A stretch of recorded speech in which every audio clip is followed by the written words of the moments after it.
ওই ফতুয়াবাজি বন্ধ করুন, যেই ফতুয়ার সুবাদে কাফের মুশরিক মুসলমানদের সাথে কুকুরের মতো ব্যবহার করতে সুযোগ পায়।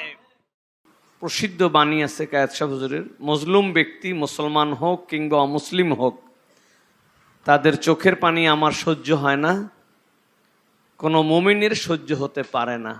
আপনি মোমেন দাবি করবেন আর জালেমের অত্যাচার দেখে আপনি প্রতিবাদী হবেন না, মজলুমের চোখের পানি দেখে আপনার চোখে পানি আসবে না, এটা ইমানের সাথে বিপরীত। আজকে শুধু মুসলমানরা মজলুমই না, তারা আমাদের কলেমাওয়ালা ভাই।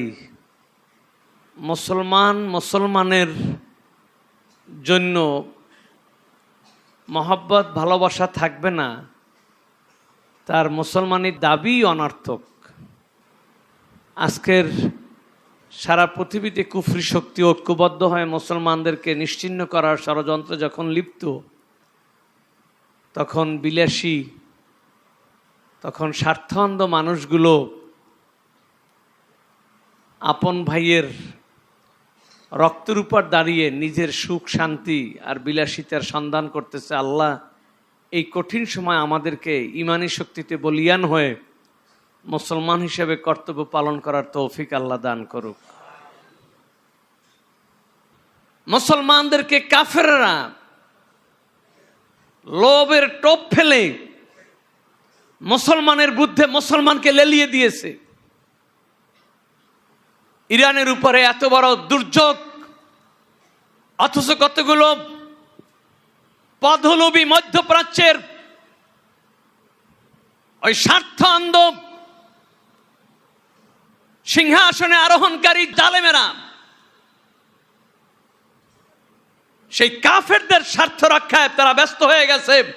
কারণ ওদের খোদাকে ওরা ছেড়ে দিয়ে আল্লাহকে ওরা ত্যাগ করে, ওরা দুনিয়ার শয়তানদেরকে খোদা বানিয়ে তারা ওদেরকে রক্ষা করবে, তাদের সামরিক শক্তি ওদেরকে রক্ষা করবে, এই ভেবে মুসলমানের রক্ত দিয়ে ওরা ওদের রক্ষার জন্য চেষ্টা করতেছে। যেই কলেমার কারণে পর আপন হয়েছে, শত্রু বন্ধু হয়েছে, তাম পৃথিবীর কলেমাওয়ালা এক দেহ এক শরীরে পরিণত হয়েছে।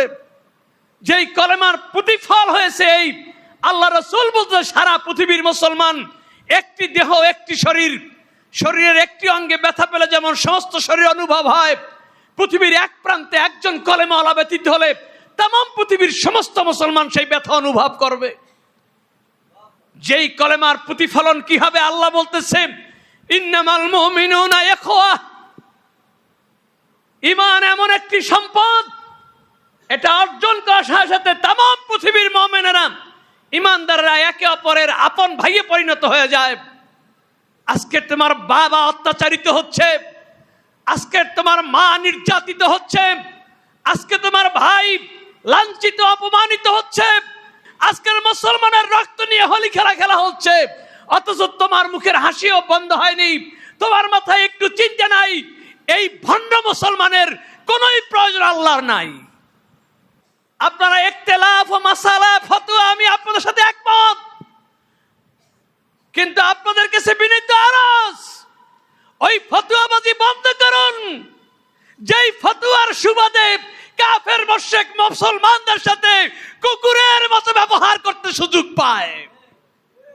যেই ফতোয়ার সুবাদে মুসলমানদেরকে আজকে রাস্তায় রাস্তায় জীবন দিতে হয়, আল্লাহর রাস্তা আপনাদের কাছে অনুরোধ, ও বাংলাদেশের উলামায়ে কেরাম, ও বাংলাদেশের পীর মাশায়েখ, তোমরা কবে সজাগ হবে?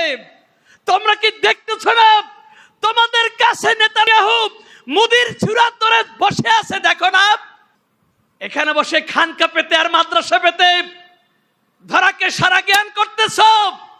তোমাদের কি হুঁশ আছে যে ওই ইরানের চেয়ে জঘন্যতম অবস্থা এই জমিনে শুরু করার জন্য কিভাবে মোদি বারবার নেতানিয়াহুর সাথে বৈঠক করতেছে? আমি সমস্ত পীর মাশায়েখ আউলিয়া কেরাম যেহেতু দোয়ার জন্য সবচেয়ে যোগ্যতম ব্যক্তি, তাই তাদের কাছে আদবের সাথে বিনীত আরজ করব, দুটি পন্থা আমাদেরকে অবলম্বন করতে হবে। প্রথম শপথ হবে সুদূর প্রসারী পরিকল্পনা থাকবে। পাশাপাশি সমস্ত ওলামায়ে কেরামের কাছে আরজ করব, আপনারা নিজ নিজ অবস্থান থেকে মজলুমদের জন্য একটু কাঁদার চেষ্টা করেন, আল্লাহর কাছে দোয়া করেন, আজকের থেকে কুনুত নাজেলা শুরু করেন, দুরূদ নারিয়া শুরু করেন।